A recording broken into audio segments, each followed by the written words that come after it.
नमस्कार दोस्तों, मैं संतोष पटेल स्वागत करता हूं आपके अपने YouTube चैनल डिजिटल भंडार पर। आज की वीडियो में हम CPCT एग्जाम नवंबर 2022 के लिए कंप्यूटर के इम्पोर्टेंट क्वेश्चंस को समझने वाले हैं। यह हमारा CPCT एग्जाम नवंबर 2022 के लिए पार्ट नंबर 4 है।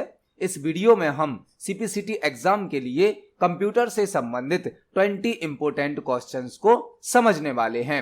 जब हम एक क्वेश्चन को समझते हैं तो उससे संबंधित हमें 2-3 क्वेश्चन और भी तैयार करने मिल जाते हैं। तो आप सभी क्वेश्चंस को नोट करें, क्योंकि एग्जाम के समय पर आप अपने नोट्स से बहुत ही आसानी से और कम समय में रिवीजन कर सकते हैं। तो चलिए शुरुआत करते हैं आज की वीडियो का। देखते हैं आज का हमारा पहला क्वेश्चन क्या है। पहला क्वेश्चन हमसे पूछा गया है, हमें 2 बाइनरी नंबर दिए गए हैं और हमें दोनों बाइनरी नंबर का सब्ट्रैक्शन करना है और रिजल्ट बताना है क्या होगा। हमें 2 बाइनरी नंबर दिए गए हैं और हमें एक बाइनरी नंबर में से दूसरा नंबर घटाना है और आंसर बताना है क्या होगा। अब CPCT के एग्जाम में 1-2 क्वेश्चन कंप्यूटर नंबर सिस्टम से, बाइनरी अर्थमेटिक ऑपरेशन से, जैसे कि binary addition, binary subtraction, multiplication, division, complement, इन टॉपिक से भी 1-2 क्वेश्चन आ जाते हैं। तो जो पहला क्वेश्चन हमें दिया गया है उसमें हमें 2 बाइनरी नंबर दिए गए हैं, हमें दोनों का सब्ट्रैक्शन करना है और रिजल्ट बताना है क्या होगा। हमें इस पहले बाइनरी नंबर में से दूसरे बाइनरी नंबर को घटाना है और रिजल्ट को बताना है क्या होगा। इस क्वेश्चन को सॉल्व करना बहुत ही आसान है, यह बहुत ही बेसिक क्वेश्चन है। आपको केवल बाइनरी सब्ट्रैक्शन के नियम याद होने चाहिए। आप कोई भी बाइनरी सब्ट्रैक्शन का क्वेश्चन बहुत ही आसानी से सॉल्व कर सकते हैं। बाइनरी सब्ट्रैक्शन के 4 नियम होते हैं। पहला नियम होता है, जब हम 0 में से 0 को सब्ट्रैक्ट करेंगे तो आंसर प्राप्त होगा 0। जब हम 1 में से 0 को सब्ट्रैक्ट करेंगे तो आंसर प्राप्त होगा 1। जब हम 1 में से 1 को सब्ट्रैक्ट करेंगे तो आंसर प्राप्त होगा 0। लेकिन जो लास्ट रूल्स है, लास्ट नियम है, इसको ध्यान से समझना है। जब हम 0 में से 1 को घटाएंगे, 0 में से 1 तो घटेगा नहीं, तो हमें 0 के आगे वाले नंबर से एक बोरो लेनी होती है, एक हासिल लेनी होती है। इसीलिए यहां पर आंसर मिलता है हमें 1 और एक हमें बोरो भी लेनी होती है, बोरो। जब आप 0 में से 1 घटाएंगे तो आपको आंसर मिलेगा 1 प्लस आपको एक बोरो भी लेनी पड़ेगी आगे वाले नंबर से। तो कोई भी बाइनरी सब्ट्रैक्शन यदि आपको करना है तो उसको परफॉर्म करने के यह 4 नियम होते हैं। पहला नियम है, 0 में से 0 को घटाएंगे तो 0 आएगा, 1 में से 0 को घटाएंगे तो 1 आएगा, 1 में से 1 को घटाएंगे तो 0 आएगा और 0 में से 1 को घटाने पर 1 आएगा प्लस हमें एक बोरो भी लेनी होती है। तो हम इस क्वेश्चन को सॉल्व करते हैं। हमारा क्वेश्चन है 1 0 1 1। इसमें से हमें सब्ट्रैक्ट करना है 1 0 0 1 को। हमने जो बाइनरी सब्ट्रैक्शन के रूल्स देखे हैं उनको फॉलो करेंगे और इस क्वेश्चन को सॉल्व करेंगे। 1 में से 1 को सब्ट्रैक्ट करना है, क्या रिजल्ट आएगा हमारा 0। 1 में से 0 को सब्ट्रैक्ट करना है, आंसर आ जाएगा 1। 0 में से 0 सब्ट्रैक्ट करेंगे 0, 1 में से 1 सब्ट्रैक्ट करेंगे 0। यह हमारा आंसर आ गया, हमारा क्वेश्चन सॉल्व हो गया। इस क्वेश्चन में हमें बोरो नहीं लेनी पड़ी है, लेकिन किसी किसी क्वेश्चन में हमें बोरो भी लेनी पड़ती है। यह जो क्वेश्चन था इसमें हमें बोरो की आवश्यकता नहीं पड़ी। हमारा क्वेश्चन सॉल्व हो गया, हमें आंसर मिल गया यह 0 0 1 0। तो आप देख सकते हैं बाइनरी सब्ट्रैक्शन को सॉल्व करना कितना आसान है। आपको केवल बाइनरी सब्ट्रैक्शन के नियम याद रखने हैं, आप कोई भी सब्ट्रैक्शन बहुत ही आसानी से कर सकते हैं। तो इस क्वेश्चन का सही आंसर होगा ऑप्शन नंबर बी, 1 0 1 1 में से जब हमने 1 0 0 1 को घटाया तो हमें आंसर मिल गया 0 0 1 0। तो इस क्वेश्चन का सही आंसर है ऑप्शन नंबर बी। देखते हैं हमारे नेक्स्ट क्वेश्चन को। नेक्स्ट क्वेश्चन है, MS वर्ड में टेक्स्ट को डबल अंडरलाइन करने के लिए किस शॉर्टकट की का उपयोग किया जाता है। MS वर्ड में टेक्स्ट को डबल अंडरलाइन करने के लिए किस शॉर्टकट की का उपयोग किया जाता है। यहां पर आपको 2 क्वेश्चन तैयार करने मिलेंगे।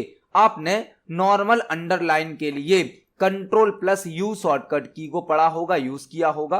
जब आप MS वर्ड में टेक्स्ट को अंडरलाइन करते हैं नॉर्मली तो कंट्रोल प्लस यू का यूज करते हैं। कंट्रोल प्लस यू अंडरलाइन की शॉर्टकट की होती है, लेकिन जब आप कंट्रोल प्लस यू से अंडरलाइन करते हैं तो टेक्स्ट में सिंगल लाइन से अंडरलाइन किया जाता है। लेकिन हमसे क्वेश्चन पूछा गया है यदि हमें टेक्स्ट को डबल अंडरलाइन करना है तो कौन सी शॉर्टकट की यूज करेंगे?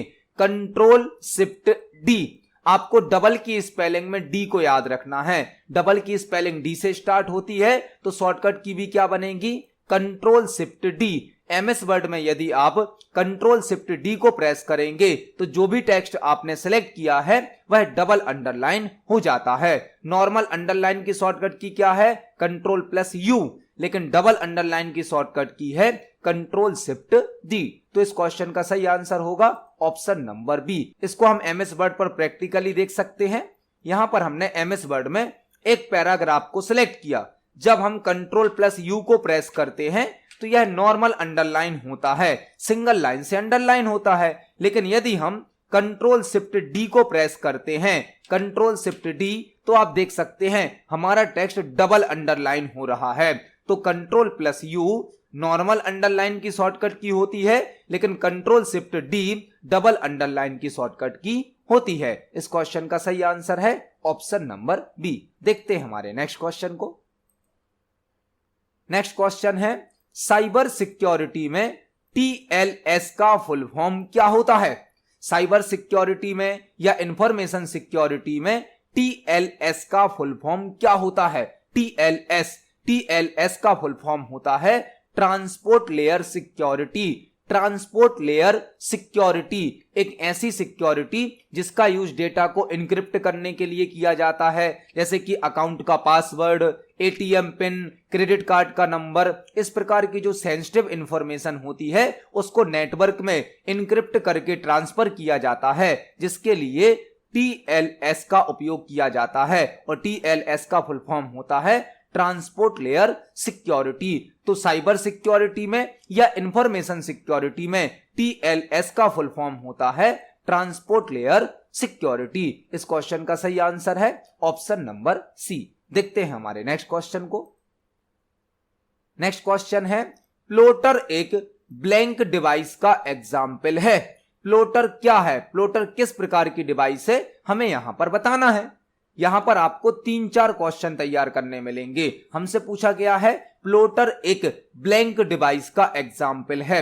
जो प्लोटर है वह एक आउटपुट डिवाइस है। प्लोटर एक आउटपुट डिवाइस है जो कि हमें हार्ड कॉपी आउटपुट प्रदान करता है। Hard copy output. प्लोटर एक आउटपुट डिवाइस है जो कि हार्ड कॉपी आउटपुट प्रदान करता है। प्लोटर का उपयोग वेक्टर ग्राफिक्स को प्रिंट करने के लिए किया जाता है।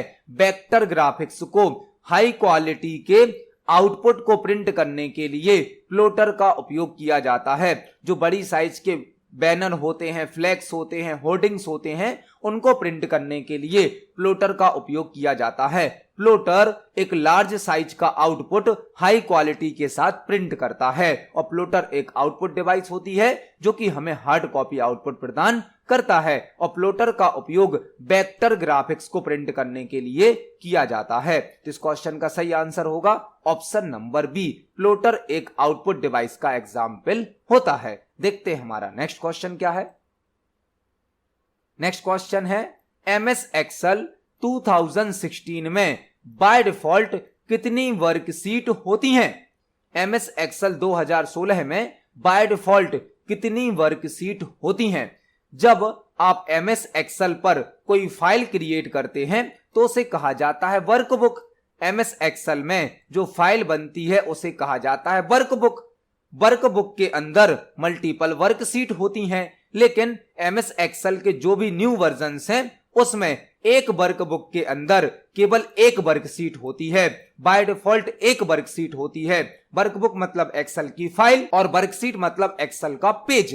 तो एक फाइल के अंदर बाय डिफॉल्ट हमें एक पेज प्राप्त होता है।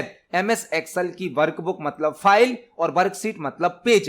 एक फाइल के अंदर, एक वर्कबुक के अंदर एक पेज होता है, मतलब एक वर्कशीट होती है। और MS एक्सेल के जो पुराने वर्जन्स थे उनमें बाय डिफॉल्ट 3 वर्कशीट प्राप्त होती थी, लेकिन सभी नए वर्जन्स में 1 वर्कशीट प्राप्त होती है। तो इस क्वेश्चन का सही आंसर होगा option number A. MS Excel 2016 में बाय डिफॉल्ट 1 वर्कशीट होती है। देखते हैं हमारे नेक्स्ट क्वेश्चन को। नेक्स्ट क्वेश्चन बहुत ही बेसिक और सिंपल क्वेश्चन है। रोम का फुल फॉर्म क्या होता है? CPCT के एग्जाम में ऐसा नहीं है कि केवल टफ क्वेश्चन पूछे जाते हैं। इजी क्वेश्चन, मीडियम लेवल के क्वेश्चन और टफ लेवल के क्वेश्चन, सभी प्रकार के क्वेश्चन आते हैं। हमें सभी प्रकार के क्वेश्चन को तैयार करना है। हमें टफ क्वेश्चन भी पढ़ने हैं, मीडियम लेवल के क्वेश्चन भी पढ़ने हैं और इजी क्वेश्चन को भी पढ़ना है, क्योंकि हमारे पेपर में लगभग 15 से 20 क्वेश्चन बहुत ही बेसिक होते हैं, सिंपल होते हैं। उसी प्रकार का एक क्वेश्चन हमें मिला है, रोम का फुल फॉर्म क्या होता है। आपको यहां पर 2-3 क्वेश्चन तैयार करने मिलेंगे। रोम जो कि कंप्यूटर की एक प्राइमरी मेमोरी होती है, रोम जिसका फुल फॉर्म होता है read only memory. Read only memory रोम का फुल फॉर्म होता है। रोम एक नॉन वोलेटाइल मेमोरी होती है। स्थायी मेमोरी जो रैम होती है, रैंडम एक्सेस मेमोरी, वह एक वोलेटाइल मेमोरी होती है, मतलब कि अस्थायी होती है। लेकिन रोम नॉन वोलेटाइल होती है, मतलब कि स्थायी होती है। रोम में डेटा को परमानेंटली स्टोर किया जाता है। रोम में वह इंस्ट्रक्शन स्टोर होते हैं जिनका उपयोग कंप्यूटर सिस्टम को ऑन करने में किया जाता है। रोम में वह निर्देश स्टोर होते हैं जिनका उपयोग कंप्यूटर सिस्टम को ऑन करने में किया जाता है। रोम 3 प्रकार की होती हैं। एक होती है PROM, programmable read only memory. एक होती है EPROM, EPROM erasable programmable read only memory. एक होती है EEPROM, EEPROM electrically erasable programmable read only memory. तो रोम से संबंधित हमने सभी प्रकार के क्वेश्चन को तैयार किया। रोम एक प्राइमरी मेमोरी होती है जो कि एक नॉन वोलेटाइल मेमोरी होती है। रोम का फुल फॉर्म होता है रीड ओनली मेमोरी। रोम में वह इंस्ट्रक्शन स्टोर होते हैं जिनका उपयोग कंप्यूटर सिस्टम को ऑन करने में किया जाता है। रोम 3 प्रकार की होती है, PROM programmable read only memory, EPROM erasable programmable read only memory, EEPROM electrically erasable programmable read only memory. हमसे रोम का फुल फॉर्म पूछा गया था जो कि होता है रीड ओनली मेमोरी। तो इस क्वेश्चन का सही आंसर है ऑप्शन नंबर सी। रोम का फुल फॉर्म होता है रीड ओनली मेमोरी। देखते हैं हमारे नेक्स्ट क्वेश्चन को। नेक्स्ट क्वेश्चन है, निम्न में से किस इनपुट डिवाइस का उपयोग चेक नंबर को स्कैन करने के लिए किया जाता है? यहां पर आपको 3-4 क्वेश्चन तैयार करने मिलेंगे। हमें कुछ इनपुट डिवाइस के नाम दिए गए हैं और हमें यह बताना है कि इनमें से कौन सी इनपुट डिवाइस का उपयोग चेक नंबर को स्कैन करने के लिए किया जाता है। यह क्वेश्चन आपसे इस प्रकार भी पूछा जा सकता है कि निम्न में से किस इनपुट डिवाइस का उपयोग बैंकिंग सेक्टर में किया जाता है, बैंकिंग सेक्टर में चेक नंबर को स्कैन करने के लिए। तो यह क्वेश्चन आपसे 2 प्रकार से पूछा जा सकता है, कौन सी इनपुट डिवाइस चेक नंबर को स्कैन करती है या किस इनपुट डिवाइस का उपयोग बैंकिंग सेक्टर में किया जाता है। वह होती है MICR।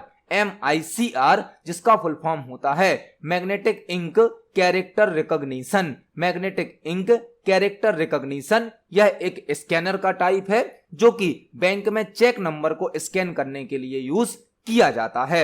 आपको OBR का फुल फॉर्म भी याद करना है। OBR का full form optical barcode reader. Optical barcode reader, product पर जो बारकोड होते हैं उनको स्कैन करने के लिए OBR का उपयोग किया जाता है।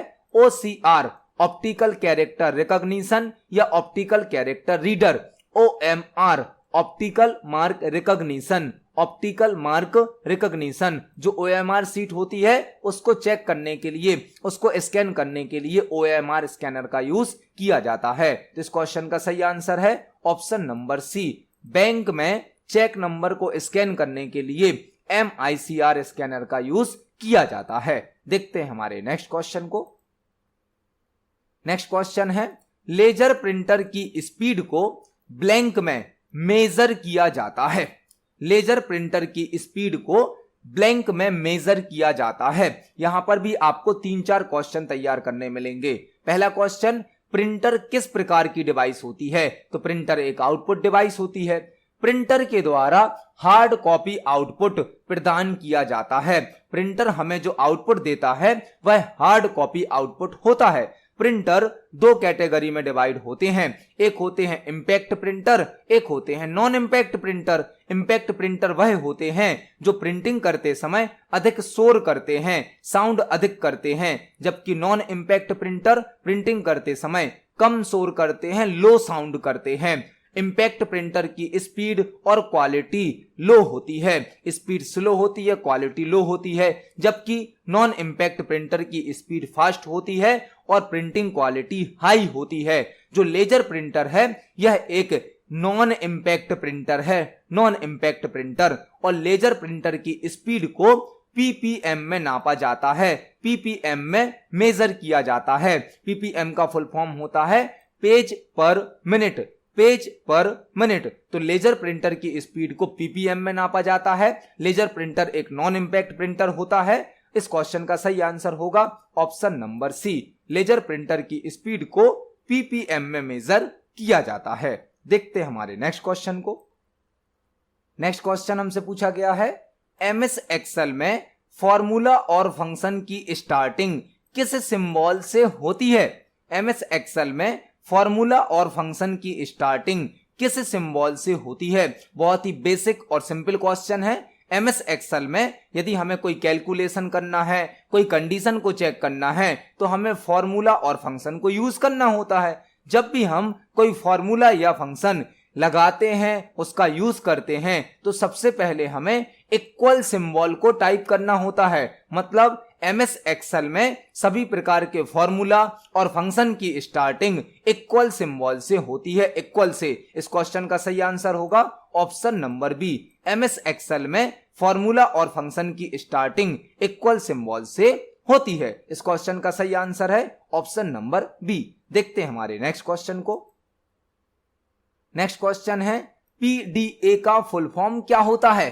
पीडीए का फुल फॉर्म क्या होता है? पीडीए का फुल फॉर्म होता है personal digital assistant. Personal digital assistant. जो हम tablet, smartphone, mobile phone use करते हैं वह सभी पीडीए का एग्जाम्पल है। पीडीए मतलब पर्सनल डिजिटल असिस्टेंट, एक ऐसा कंप्यूटर सिस्टम जो विदाउट कीबोर्ड और माउस के हम कैरी कर सकते हैं, उसको हाथ में लेकर उपयोग किया जा सकता है, हैंड हेल्ड होते हैं। पीडीए, पीडीए मतलब पर्सनल डिजिटल असिस्टेंट। इस क्वेश्चन का सही आंसर होगा ऑप्शन नंबर बी, पीडीए का फुल फॉर्म होता है पर्सनल डिजिटल असिस्टेंट। यह एक ऐसा कंप्यूटर सिस्टम है जिसको कैरी किया जा सकता है, हाथ में लिया जा सकता है, साथ ही साथ इसको हम विदाउट कीबोर्ड माउस के ऑपरेट कर सकते हैं। जनरली यह टच स्क्रीन डिवाइस होती हैं, जैसे कि टैबलेट, स्मार्टफोन, इस प्रकार की डिवाइस को कहा जाता है पीडीए, जिसका फुल फॉर्म होता है personal digital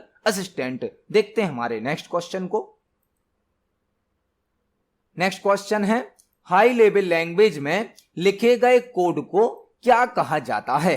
high level language में लिखे गए कोड को क्या कहा जाता है? यह क्वेश्चन कंप्यूटर प्रोग्रामिंग से, कोडिंग से संबंधित है। जब हम कोई प्रोग्राम बनाते हैं, कोई कोड लिखते हैं, तो वह हम हाई लेवल लैंग्वेज में लिखते हैं, लेकिन कंप्यूटर समझता है उसको लो लेवल लैंग्वेज में। तो हमसे पूछा गया है, यदि हमने हाई लेवल लैंग्वेज में कोई कोड लिखा है, कोई प्रोग्राम लिखा है, तो उसे क्या कहा जाता है? जब हाई लेवल लैंग्वेज में कोई प्रोग्राम बनाया जाता है, कोई कोड लिखा जाता है, तो उसे कहा जाता है सोर्स कोड।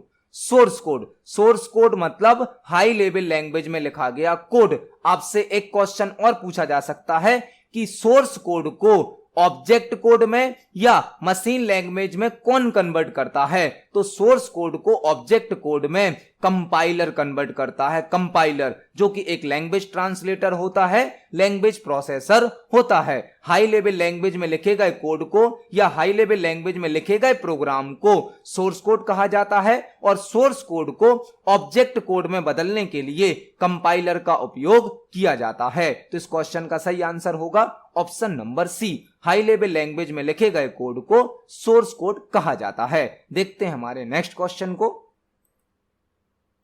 नेक्स्ट क्वेश्चन है, पावर पॉइंट प्रेजेंटेशन का एक्सटेंशन क्या होता है? पावर पॉइंट प्रेजेंटेशन का एक्सटेंशन क्या होता है। पावर पॉइंट जो कि एक एप्लीकेशन सॉफ्टवेयर है जिसे माइक्रोसॉफ्ट कंपनी के द्वारा बनाया गया है। पावर पॉइंट में हम प्रेजेंटेशन क्रिएट करते हैं। प्रेजेंटेशन पावर पॉइंट की फाइल होती है और प्रेजेंटेशन के अंदर जो पेज यूज किया जाता है उसे स्लाइड कहा जाता है। पावर पॉइंट प्रेजेंटेशन के अंदर जो पेज यूज होता है उसे स्लाइड कहा जाता है। हमसे पूछा गया है पावर पॉइंट प्रेजेंटेशन का एक्सटेंशन क्या होता है, तो पावर पॉइंट प्रेजेंटेशन का एक्सटेंशन होता है .pptx।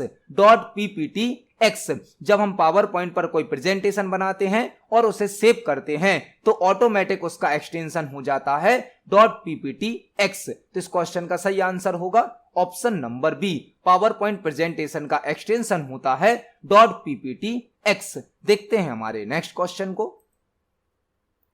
नेक्स्ट क्वेश्चन है विंडोज ऑपरेटिंग सिस्टम में किसी ऑब्जेक्ट को रीनेम करने के लिए किस फंक्शन की का उपयोग किया जाता है। विंडोज ऑपरेटिंग सिस्टम में किसी ऑब्जेक्ट को रीनेम करने के लिए किस फंक्शन की का उपयोग किया जाता है। आपसे यह क्वेश्चन इस प्रकार भी पूछा जा सकता है कि विंडोज ऑपरेटिंग सिस्टम में किसी ऑब्जेक्ट को रीनेम करने के लिए किस शॉर्टकट की का उपयोग किया जाता है। वह होती है F2 फंक्शन की या F2 शॉर्टकट की के द्वारा हम विंडोज ऑपरेटिंग सिस्टम में किसी ऑब्जेक्ट को रीनेम कर सकते हैं। जैसे किसी फाइल का नाम बदलना है, किसी फोल्डर का नाम बदलना है, किसी आइकन का नाम बदलना है, तो हम F2 फंक्शन की का यूज कर सकते हैं। विंडोज ऑपरेटिंग सिस्टम में किसी ऑब्जेक्ट को रीनेम करने के लिए F2 फंक्शन की का यूज किया जाता है। इसको हम प्रैक्टिकली देख सकते हैं।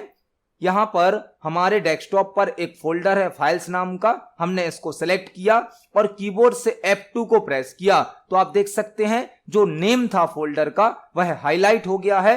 अब हम यहां पर कोई भी एक नया नाम दे सकते हैं। फॉर एग्जाम्पल हमने नाम दे दिया टुडे और एंटर की को प्रेस किया तो हमारा जो फोल्डर था उसका नाम बदल गया है, नाम चेंज हो गया है। यह होता है रीनेम करना। और रीनेम के लिए कौन सी शॉर्टकट की यूज की जाती है, F2 शॉर्टकट की या फंक्शन की। तो इस क्वेश्चन का सही आंसर होगा ऑप्शन नंबर बी। देखते हैं हमारे नेक्स्ट क्वेश्चन को। नेक्स्ट क्वेश्चन है बूटिंग प्रोसेस के संबंध में पोस्ट का फुल फॉर्म क्या होता है। बूटिंग प्रोसेस के संबंध में पोस्ट का फुल फॉर्म क्या होता है। यहां पर आपको 2-3 क्वेश्चन तैयार करने हैं। सबसे पहले आपको यह पता होना चाहिए कि बूटिंग प्रोसेस क्या होती है, कंप्यूटर को बूट करना क्या होता है। जब हम कंप्यूटर सिस्टम को ऑन करते हैं तो कंप्यूटर सिस्टम बूट होता है। एक ऑफ कंप्यूटर को ऑन करना या एक रनिंग कंप्यूटर को रीस्टार्ट करना कंप्यूटर को बूट करना कहलाता है। मतलब जब कंप्यूटर सिस्टम ऑन होता है तो उसे कहा जाता है कंप्यूटर को बूट करना, और जब कंप्यूटर सिस्टम ऑन होता है तब एक प्रोसेस रन होती है जिसे कहा जाता है बूटिंग प्रोसेस। आपने देखा होगा जब हम कंप्यूटर सिस्टम को ऑन करते हैं तो कंप्यूटर सिस्टम को ऑन होने में कुछ समय लग जाता है, 5 सेकंड, 10 सेकंड, 20 सेकंड कुछ समय लग जाता है कंप्यूटर सिस्टम को ऑन होने में। उस समय पर बूटिंग प्रोसेस रन होती है। बूटिंग प्रोसेस में ऑपरेटिंग सिस्टम को सेकेंडरी मेमोरी से प्राइमरी मेमोरी में लोड किया जाता है और बूटिंग प्रोसेस का एक स्टेप होता है पोस्ट, जिसमें कंप्यूटर सिस्टम से कनेक्ट सभी हार्डवेयर डिवाइस को चेक किया जाता है। और पोस्ट का फुल फॉर्म होता है power on self test. Power on self test. जैसे ही कंप्यूटर सिस्टम ऑन होता है कंप्यूटर सिस्टम से कनेक्ट सभी डिवाइसेस को चेक किया जाता है। उसके लिए पोस्ट प्रोसेस यूज की जाती है जिसका फुल फॉर्म होता है power on self test. Booting process के संबंध में पोस्ट का फुल फॉर्म होता है पावर ऑन सेल्फ टेस्ट। देखते हैं हमारे नेक्स्ट क्वेश्चन को। नेक्स्ट क्वेश्चन है निम्न में से कौन MS एक्सेस का ऑब्जेक्ट नहीं है। निम्न में से कौन MS एक्सेस का ऑब्जेक्ट नहीं है। यहां पर आपको 2-3 क्वेश्चन तैयार करने हैं। सबसे पहला MS एक्सेस किस प्रकार का सॉफ्टवेयर है, तो MS एक्सेस एक DBMS सॉफ्टवेयर होता है। DBMS सॉफ्टवेयर, DBMS का मतलब क्या है, डेटाबेस मैनेजमेंट सिस्टम। तो MS एक्सेस एक DBMS सॉफ्टवेयर होता है जो कि डेटाबेस को बनाने की, उसको मैनेज करने की, डेटाबेस पर ऑपरेशन परफॉर्म करने की सुविधा प्रदान करता है। और MS एक्सेस के अंदर कई प्रकार के ऑब्जेक्ट क्रिएट किए जा सकते हैं, जैसे कि table, query, form, report, module. लेकिन फिल्टर जो है वह MS एक्सेस का ऑब्जेक्ट नहीं है, फिल्टर MS एक्सेस का एक फीचर होता है। MS एक्सेस में कई प्रकार के ऑब्जेक्ट होते हैं, जैसे कि table, query, form, report, module, लेकिन फिल्टर इसका ऑब्जेक्ट नहीं होता है, फिल्टर MS एक्सेस का एक फीचर होता है। तो इस क्वेश्चन में हमसे पूछा गया था निम्न में से कौन MS एक्सेस का ऑब्जेक्ट नहीं है, तो फिल्टर ऑब्जेक्ट नहीं होता है, फिल्टर एक फीचर होता है। इस क्वेश्चन का सही आंसर होगा ऑप्शन नंबर बी। देखते हैं हमारे नेक्स्ट क्वेश्चन को। नेक्स्ट क्वेश्चन है URL का फुल फॉर्म क्या होता है। बहुत ही बेसिक सा और सिंपल सा क्वेश्चन है। URL का फुल फॉर्म क्या होता है। URL किसी वेबसाइट या किसी वेब पेज का एड्रेस होता है। किसी वेब पेज को पहचानने के लिए, किसी वेब पेज को आइडेंटिफाई करने के लिए URL का यूज किया जाता है, उपयोग किया जाता है। जब हम कोई वेबसाइट या कोई वेब पेज ओपन करते हैं तो हमें वेब ब्राउजर में उसका URL टाइप करना होता है, जो कि उस वेबसाइट या उस वेब पेज का एड्रेस होता है, जिसका फुल फॉर्म होता है uniform resource locator. Uniform resource locator. URL किसी वेब पेज या वेबसाइट का एड्रेस होता है और URL का फुल फॉर्म होता है यूनिफॉर्म रिसोर्स लोकेटर। तो इस क्वेश्चन का सही आंसर होगा ऑप्शन नंबर सी। URL का फुल फॉर्म होता है यूनिफॉर्म रिसोर्स लोकेटर। देखते हैं हमारे नेक्स्ट क्वेश्चन को। नेक्स्ट क्वेश्चन है डेसिमल नंबर सिस्टम का बेस क्या होता है। डेसिमल नंबर सिस्टम का बेस क्या होता है। यह क्वेश्चन कंप्यूटर नंबर सिस्टम से संबंधित है। कंप्यूटर सिस्टम में 4 प्रकार के नंबर सिस्टम यूज किए जाते हैं। 4 प्रकार के। आपसे क्वेश्चन ऐसा भी पूछा जा सकता है कंप्यूटर सिस्टम में कितने प्रकार के नंबर सिस्टम यूज किए जाते हैं। तो कंप्यूटर सिस्टम में 4 प्रकार के नंबर सिस्टम यूज किए जाते हैं। पहला होता है बाइनरी नंबर सिस्टम, जिसका बेस होता है 2। दूसरा होता है ऑक्टल नंबर सिस्टम, जिसका बेस होता है 8। तीसरा होता है डेसिमल नंबर सिस्टम, जिसका बेस होता है 10। और लास्ट होता है हेक्साडेसिमल नंबर सिस्टम, जिसका बेस होता है 16। हमसे पूछा गया है डेसिमल नंबर सिस्टम का बेस, जो कि होता है 10। तो इस क्वेश्चन का सही आंसर होगा option number C. Decimal number system का बेस 10 होता है। इस क्वेश्चन का सही आंसर है ऑप्शन नंबर सी। देखते हैं हमारे नेक्स्ट क्वेश्चन को। नेक्स्ट क्वेश्चन है यूपीआई का फुल फॉर्म क्या होता है। यूपीआई का फुल फॉर्म। करंट टाइम पर यूपीआई का उपयोग बहुत ज्यादा किया जा रहा है, बहुत अधिक मात्रा में किया जा रहा है। हम जो भी ऑनलाइन ट्रांजैक्शन करते हैं, ऑनलाइन पैसों का लेन देन करते हैं, ऑनलाइन मनी ट्रांसफर करते हैं, उसमें सबसे ज्यादा उपयोग यूपीआई का किया जा रहा है। यूपीआई का फुल फॉर्म होता है unified payments interface. Unified payments interface. UPI का फुल फॉर्म होता है यूनिफाइड पेमेंट्स इंटरफेस। तो इस क्वेश्चन का सही आंसर होगा ऑप्शन नंबर सी। यूपीआई का फुल फॉर्म होता है यूनिफाइड पेमेंट्स इंटरफेस, जो कि करंट टाइम पर बहुत अधिक मात्रा में यूज किया जाता है। इस क्वेश्चन का सही आंसर है ऑप्शन नंबर सी। देखते हैं हमारे नेक्स्ट क्वेश्चन को। नेक्स्ट क्वेश्चन है बिंग सर्च इंजन को किस कंपनी के द्वारा बनाया गया है। बिंग सर्च इंजन को किस कंपनी के द्वारा बनाया गया है। आपको यहां पर 2-3 क्वेश्चन तैयार करने हैं। पहला क्वेश्चन यह हो सकता है कि सर्च इंजन क्या होता है। सर्च इंजन कुछ वेबसाइट होती हैं, कुछ ऑनलाइन प्रोग्राम होते हैं जो किसी टॉपिक के आधार पर इंफॉर्मेशन को इंटरनेट पर सर्च करते हैं। यदि आपको किसी टॉपिक के आधार पर, किसी कीवर्ड के आधार पर इंटरनेट पर इंफॉर्मेशन को सर्च करना है तो उसके लिए सर्च इंजन का उपयोग किया जाता है, जैसे कि google.com, विंग, याहू, यह सभी सर्च इंजन के एग्जाम्पल हैं। हमसे पूछा गया है बिंग सर्च इंजन को किस कंपनी के द्वारा बनाया गया है। तो जो बिंग सर्च इंजन है उसको माइक्रोसॉफ्ट कंपनी के द्वारा बनाया गया है, माइक्रोसॉफ्ट कंपनी के द्वारा, और इसे सन 2009 में बनाया गया था, 2009 में बनाया गया था। बिंग सर्च इंजन को माइक्रोसॉफ्ट कंपनी ने बनाया है और इसको सन 2009 में बनाया गया था। तो इस क्वेश्चन का सही आंसर होगा option number C. Bing search engine को माइक्रोसॉफ्ट कंपनी के द्वारा बनाया गया है। देखते हैं हमारे नेक्स्ट क्वेश्चन को। नेक्स्ट क्वेश्चन है नोटपैड एक ब्लैंक सॉफ्टवेयर का एग्जाम्पल है। नोटपैड एक ब्लैंक सॉफ्टवेयर का एग्जाम्पल है। नोटपैड किस प्रकार का सॉफ्टवेयर होता है? Word processing software, presentation software, spreadsheet software या टेक्स्ट एडिटर?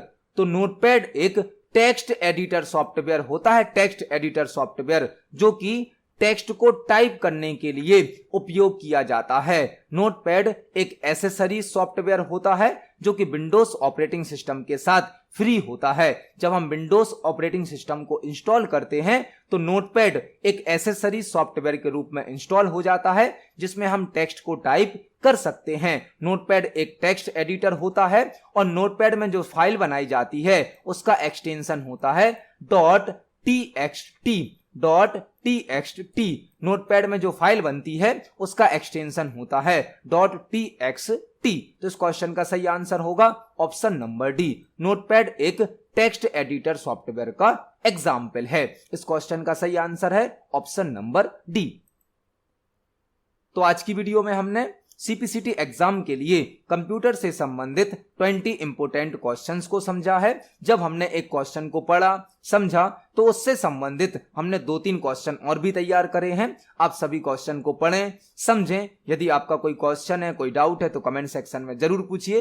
वीडियो पसंद आती है तो वीडियो को लाइक करें, ज्यादा से ज्यादा शेयर करें। मिलते हैं अगली वीडियो में। धन्यवाद।